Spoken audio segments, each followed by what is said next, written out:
All right, I'm here with Chris McKinney from RAZE Motorsports, talking about their new Nitrous system that they've just come out with for snowbikes.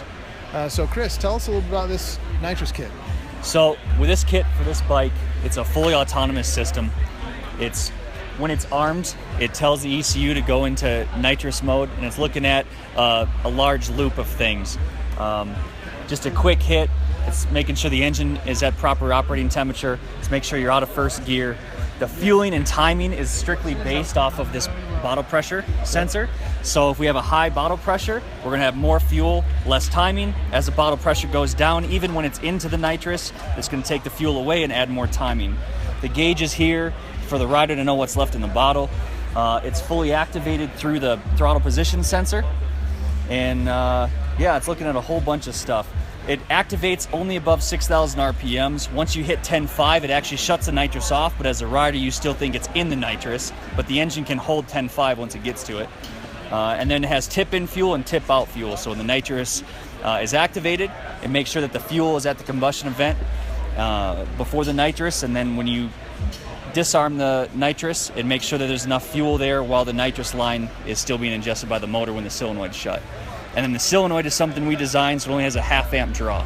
Okay, that's a big deal because a lot of actuation solenoids for nitrous they have a high draw, and you can actually wear a battery down. Correct. The way, right? Correct. Okay. And that's what happened to us. So we went back to the drawing board. We couldn't find a solenoid with a low amp draw, so we had our own made. Okay.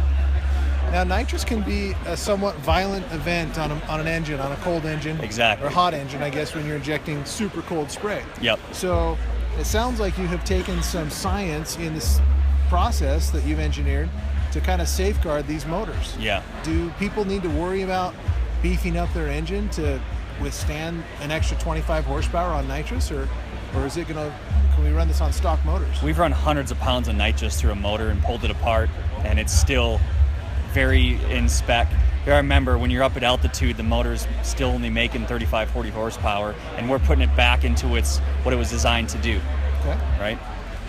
So yeah, I guess you're getting back to sea level power. Exactly.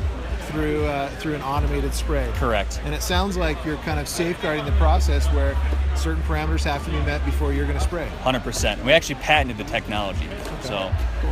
I love the fact that you're getting up to that 10,000 RPM range, and then letting the bike do its own thing there on just fuel. Correct. And then as it falls down and loses power, you're boosting it back up. It will taper back in and bring it back up, but best thing to do is just shift and let the nitrous pull it through another gear. That's awesome. Because it will.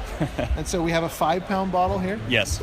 And so based on that fairly conservative method, we're not spraying all the time. You're just spraying to keep yourself at peak horsepower there and torque. So how long can I expect this nitrous bottle to last? That's such a dynamic question. So at 600-700 PSI bottle, you're going to get 10-12 minutes, but the bottle is usually way colder than that, and the ECU is turning the nitrous on and off in the background even though you think it's on. So you should be able to get a full weekend of riding out of it, unless it's one of those deep cold smoke days where you're just pinned everywhere. Yeah. But most of the time you get a weekend out of it. Okay, and we can always keep an extra bottle in the trailer. Keep an extra bottle in the trailer. That's what we do. Yep. All right, well, great. Anything else you want to say about this kit? No, man, just pumped to get it out there. We've got hundreds of hours in designing this thing, and tons and tons of nitrous through multiple bikes, and we're super stoked for people to go out and experience a fully autonomous nitrous system for the first time. It looks like an impressive kit. We can't wait to log a little time on it and see how they work. I appreciate it. So.